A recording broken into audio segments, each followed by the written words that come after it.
आज आपण homemade vanilla ice cream इथे तयार केलेली आहे.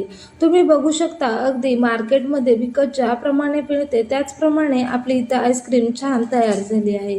त्यासाठी इथे मी पाऊण लिटर इतकं फुल फॅट म्हशीचं दूध घेतलं, त्यातलं 2 पळी दूध इतकं बाजूला काढून ठेवलं. 15-16 बदाम भिजत ठेवले होते, ते साल काढून सोलून घेतले.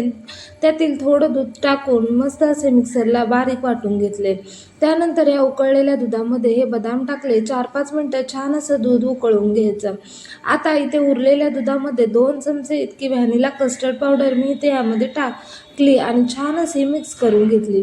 आता या उकळलेल्या दुधामध्ये कस्टर्ड पावडर टाकून घ्यायची. आणखीन 2-3 मिनिटं छान असं दूध उकळून घ्यायचं. इथे मी अर्धी वाटी साखर एका टोपामध्ये टाकली आणि वितळून घेतली. आता ही वितळलेली साखर या दुधामध्ये टाकायची. मस्त असं 1-2 मिनिटं छान मिक्स करून घ्यायचं. इथे मी गॅस बंद केला. त्यात 1 चमचा वेलची पावडर टाकली.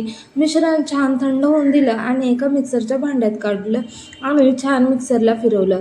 त्यानंतर इथे मी एका प्लास्टिकच्या डब्यामध्ये हे मिश्रण काढून घेतलं. त्यावर एक प्लास्टिकचा कागद लावला आणि झाकण लावून 10 ते 12 तास फ्रीजमध्ये ठेवलं. इथे तुम्ही बघू शकता की 12 तासानंतर मस्त असं आपलं हे आईस्क्रीम तयार झालं आहे. व्हिडिओ आवडला असेल तर व्हिडिओला लाईक करा आणि चॅनलला सबस्क्राईब करा. इथे आपलं अगदी मार्केटला ज्याप्रमाणे विकत मिळतं त्याच पद्धतीचं छान असं आईस्क्रीम